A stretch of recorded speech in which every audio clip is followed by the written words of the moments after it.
ఓం సాయిరామ్. సాయి భక్తులందరికీ నమస్కారం అండి. అందరూ ఎలా ఉన్నారు ఫ్రెండ్స్? మన సాయినాథుని దయ వల్ల అందరూ బాగుండాలని మనస్ఫూర్తిగా కోరుకుంటూ ఈరోజు ఈ వీడియోనైతే స్టార్ట్ చేస్తున్నాను. ఇక ఈరోజు వీడియోలో బాబాగారు ఎప్పటిలానే ఒక మంచి సందేశాన్ని తీసుకొచ్చారండి. బాబాగారు మన కోసం తీసుకొచ్చిన ఆ సందేశం ఏంటో బాబాగారి మాటలోనే విందామా? బిడ్డ, ఎవరైతే నిన్ను బాధ పెట్టారో ఇక ఆ బాధకి కారణమైన వాళ్ళ ఆటలను నేను కట్టిస్తానమ్మా. ఇక ఊహించని శుభవార్తను నువ్వు వినేలా చేస్తాను. నువ్వు సంతోషంగా ఉండేలా చేస్తాను బిడ్డ. ఇక నిన్ను ఎవ్వరూ కష్టపెట్టకుండా చూసుకునే బాధ్యత నీ సాయి తండ్రిది. నమ్మకంతో విను అని బాబాగారితో చెప్తున్నారండి. మరి బాబాగారి మాటల వెనుక ఉన్న అర్థం ఏమిటో, బాబాగారు ఏం చెప్పబోతున్నారో అన్నీ కూడా మనం స్వయంగా మన బాబాగారి మాటల్లోనే విందామా? బిడ్డ, ఇక నువ్వు ఏమాత్రం కూడా దిగులు పడాల్సిన అవసరం లేదమ్మా.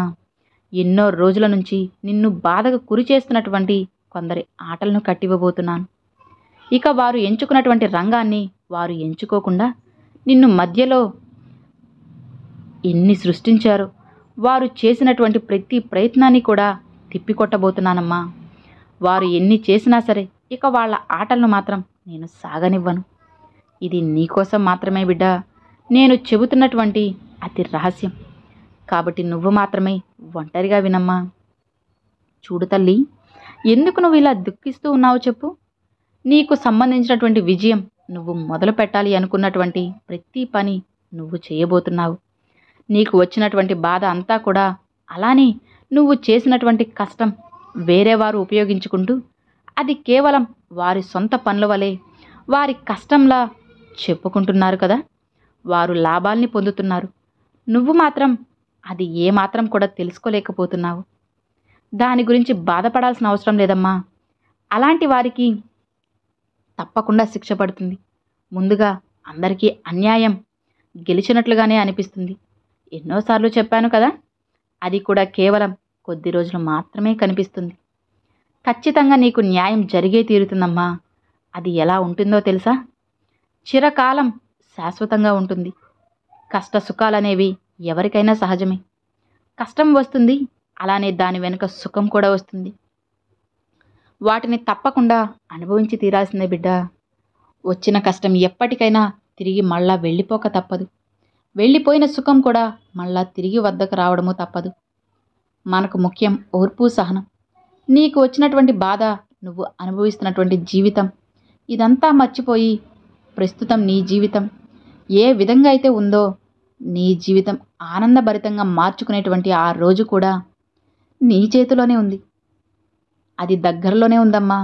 నువ్వు ఏమాత్రం కూడా అధైర్యపడాల్సిన అవసరం లేదు. నువ్వు జాగ్రత్తగా ఆలోచించవలసినటువంటి సమయం ఇది.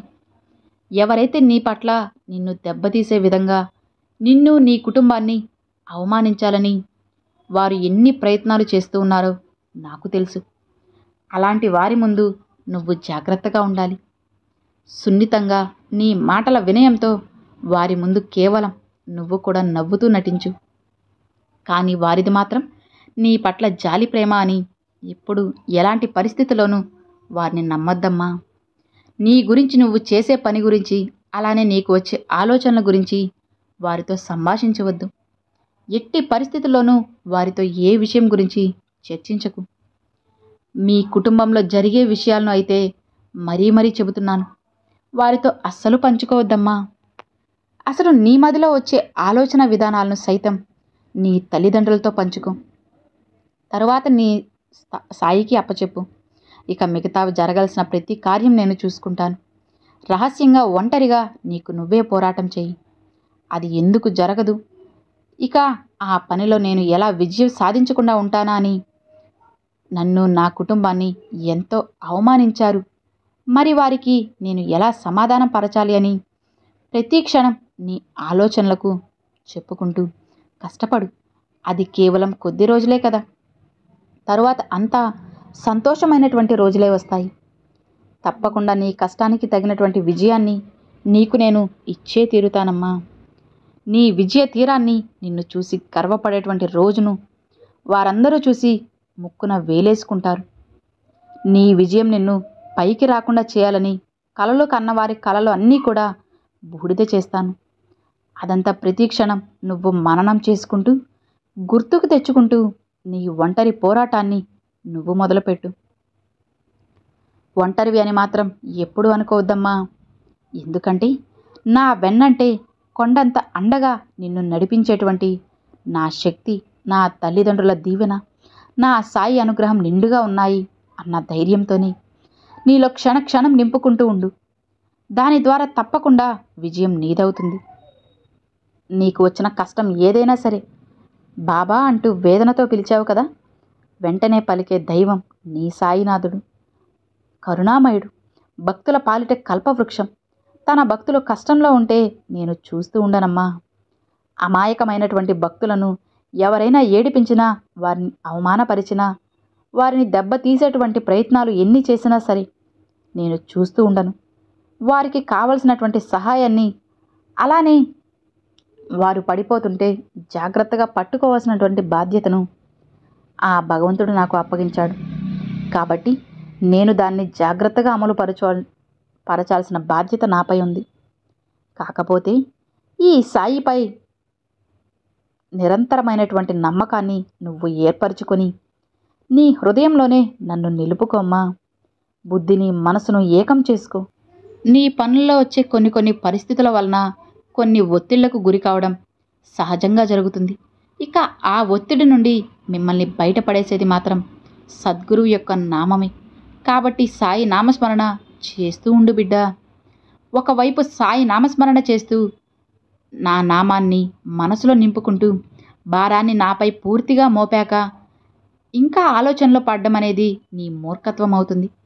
ఒక్కటైతే ఖచ్చితంగా చెబుతున్నానమ్మా, నీకు ఏదైతే అవసరమైనా నువ్వు నన్ను మనస్ఫూర్తిగా అడిగిన తరువాత ఖచ్చితంగా నీకు అది ఏ విధంగా అయినా సరే, అంటే ఒక సందేశం ద్వారా కానివ్వచ్చు, లేకపోతే మీ శ్రేయోభిలాషలా కావచ్చు, లేదా అసలు పరిచయమే లేనటువంటి ఒక వ్యక్తి రూపంగా కావచ్చు, ఇలా ఎలా అయినా సరే నీకు కావలసినటువంటి సాయం నీకు తప్పకుండా అందేలా చేస్తాను.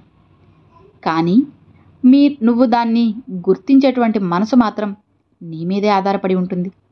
అంటే బిడ్డ, నన్ను నమ్మితే రాయి కూడా భగవంతుడిగానే దర్శనమిస్తాను. నమ్మకపోతే రాయి ఎప్పటికీ కూడా రాయిలానే కనిపిస్తుంది. కాబట్టి ఏదైనా సరే నమ్మితే, నమ్మకం ఉంటేనే ఏ పనైనా చేయమ్మా. దేని గురించైనా సరే విను.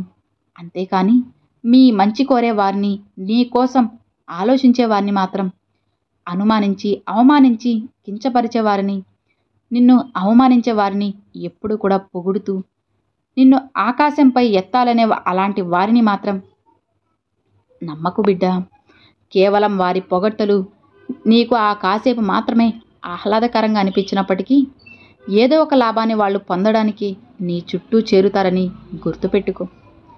ఇన్ని రోజులు నీకు కావాల్సినటువంటి విజయం కోసం ఎంతో ఓపికగా ఎదురు చూశావు కదా, అలానే ఎన్నో కష్ట నష్టాలను చవి చూశావు.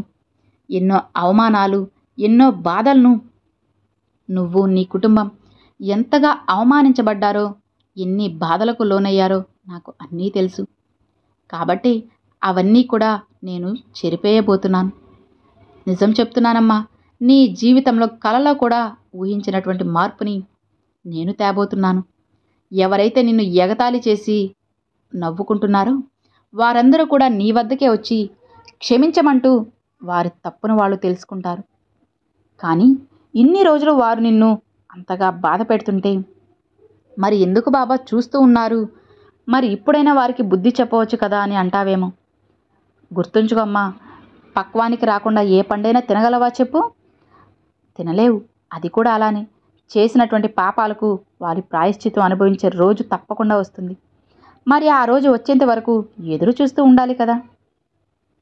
ఈలోపు వారిలో ఏదైనా మార్పు వస్తుందేమో అని వారిని గమనిస్తూ ఉండాలి. కానీ వారిలో ఎలాంటి మార్పు రానప్పుడు మాత్రమే వారు శిక్షకు అర్హులవుతారు. అయినా సరే ఇప్పటికి మాత్రం ఏమైపోయిందిలే, ఇంకా ఏమీ ముగిసిపోలేదు. వారిలో నువ్వు కావాలనుకుంటుంది వారికి పతనమైతే నువ్వు ఎప్పుడూ కోరుకోలేదు. మంచి మార్పు రావాలి. వారు నన్ను మోసం చేసినట్లు మరెవ్వరిని కూడా మోసం చేయకూడదు అనే కదా నువ్వు అడిగావు. సరే, తప్పకుండా వారిలో అదే మార్పును తీసుకొస్తాను. ఇక నువ్వు దేని గురించి అయితే ఆలోచిస్తూ డీలా పడిపోతున్నావో, ఇక జరగదు అనుకుంటున్నావో అది మళ్ళీ పునఃప్రారంభించు. అందులో నీకు గొప్ప విజయం రాబోతుంది. కలలో కూడా ఊహించినంత లాభం, శుభవార్త నీ చెవిన పడుతుంది. ఈ సాయిపై పూర్తిగా నమ్మకం ఉంచి నీ పనిలో నువ్వు లీనమైపో బిడ్డా. శ్రద్ధగా నీ పని నువ్వు చేసుకో. సంతోషంగా నీ కుటుంబంతో గడపాలని నీ సాయి నీ నుండి కోరుకుంటున్నారమ్మా. ఇక ఎలాంటి ఆలోచనలు పెట్టుకోకుండా ప్రశాంతంగా ముందుకు వెళ్ళు బిడ్డా. నీ జీవితంలో జరిగేటువంటి ప్రతి ఒక్క సమస్యలను, నీకు ఎదురయ్యేటువంటి పరిస్థితులను అన్నీ కూడా దృష్టిలో ఉంచుకొని నీ బాబా ఈ సందేశాన్ని నీకోసం తీసుకొచ్చాడు. కాబట్టి చికాకు పడకుండా కాస్త ప్రశాంతంగా ఉండు. నీ బాబా చెప్పింది అర్థం చేసుకో, మనసులో పెట్టుకో. ఇక నీకు అంతా కూడా శుభమే జరుగుతుంది. ధైర్యంగా ఉండు బిడ్డ. నమ్మకాన్ని మాత్రమే నీకు నేను నూరిపోయగలను. కాబట్టి నమ్మకంతోనే ఉండు. మిగతావన్నీ కూడా నేను చూసుకుంటాను. అర్థమైంది కదా? ధైర్యంగా ఉండు. నీ బాబా నీకు తోడు ఉండగా నీకు ఇక దిగులెందుకు చెప్పు అని బాబాగారితో చెప్తున్నారండి. సో చూసారు కదండి, ఈరోజు బాబాగారు పంపించిన ఈ మంచి సందేశం మీ అందరికి నచ్చింది అని అనుకుంటున్నాను. నచ్చితే ఒక చిన్న లైక్ చేయండి, మరికొంతమంది సాయి భక్తులకు షేర్ చేయండి. ఫస్ట్గా మన ఛానల్ చూసేవాళ్ళు సబ్స్క్రైబ్ చేసి సపోర్ట్ చేయండి friends. Thanks for watching. Om Sairam.